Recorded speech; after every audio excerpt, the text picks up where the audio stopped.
नमस्कार, बहुत स्वागत है आप सभी का। मैं हूं आपके साथ नैना यादव, लेकर हाजिर हूं हमारा खास शो इंडिया बोल रहा है। इंडिया बोल रहा है में आज बात हम करेंगे किस तरह से पाकिस्तान एक बार फिर से भारत को गीदड़ भभकी दे रहा है। खुद अपने कर्मों की वजह से वो मुश्किल में है, लेकिन ठीकरा फोड़ता है भारत पर। अब देखिए पाकिस्तान में किस तरह से यहाँ के हुक्मरानों की व्यवस्थाएं हैं कि वहाँ की अब आम जनता पानी तक के लिए मोहताज है। पहले ही महंगाई के बोझ तले दबा पाकिस्तान अब चिनाब नदी को लेकर, उसके पानी को लेकर भारत को आंखें दिखा रहा है।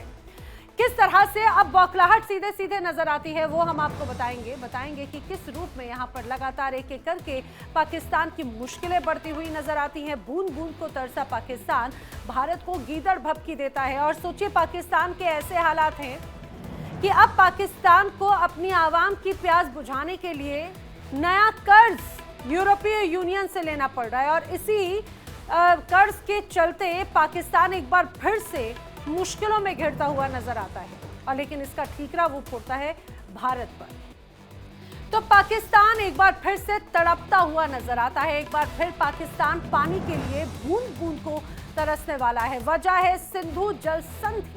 जी हाँ, भारत और पाकिस्तान के बीच में एक बार फिर से तनाव का केंद्र बन चुका है पानी। वो पानी जो दशकों से दोनों देशों के बीच में एक समझौते के तहत बंटता रहा, लेकिन पाकिस्तान की कायराना करतूतों का अंजाम ही है कि आज पाकिस्तान के हालात ये हैं। पाकिस्तान की कायराना करतूत के बाद भारत की ओर से दिया गया ऑपरेशन सिंदूर से जवाब, और उसके बाद पाकिस्तान का हुक्का पानी बंद करना, उसे बता दिया कि भारत आखिर क्या कर सकता है। आज उसी पानी को लेकर पाकिस्तान युद्ध जैसी गीदड़ भभकी देने लगा है। पाकिस्तान के उप प्रधानमंत्री और विदेश मंत्री इशाक डार ने खुलकर कहा है कि अगर भारत ने चिनाब नदी के पानी का रुख बदला या उससे रोका तो पाकिस्तान इसे एक्ट ऑफ वॉर मानेगा। डार का कहना है कि भारत का ये कदम दक्षिण एशिया की शांति और स्थिरता के लिए बड़ा खतरा है।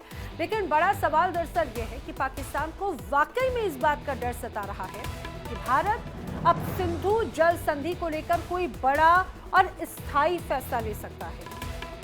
दरअसल सिंधु जल संधि कोई साधारण सा समझौता नहीं है। आइए मैं आपको जरा समझाती हूँ। दरअसल 1960 में भारत और पाकिस्तान के बीच में विश्व बैंक की मध्यस्थता से ये सिंधु जल संधि हुई, और इसके तहत 3 पूर्वी नदियां जिसमें आती है रावी, ब्यास और सतलुज भारत को मिली, और 3 पश्चिम नदियां सिंधु, झेलम और चिनाब मुख्य रूप से पाकिस्तान के हिस्से में गई। अब ये जो संधि है भारत पाकिस्तान के बीच, जो युद्ध हुए जैसे कारगिल जैसे टकराव या लंबे राजनीतिक तनाव, इसके बावजूद अब तक कायम रही।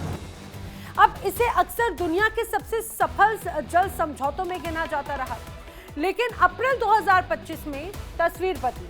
हुआ जम्मू कश्मीर का पहलगाम हमला। आतंकी हमले में 26 पर्यटकों की मौत हुई, और उसके बाद भारत ने साफ संदेश दिया कि आतंकवाद और सहयोग एक साथ नहीं चल सकते।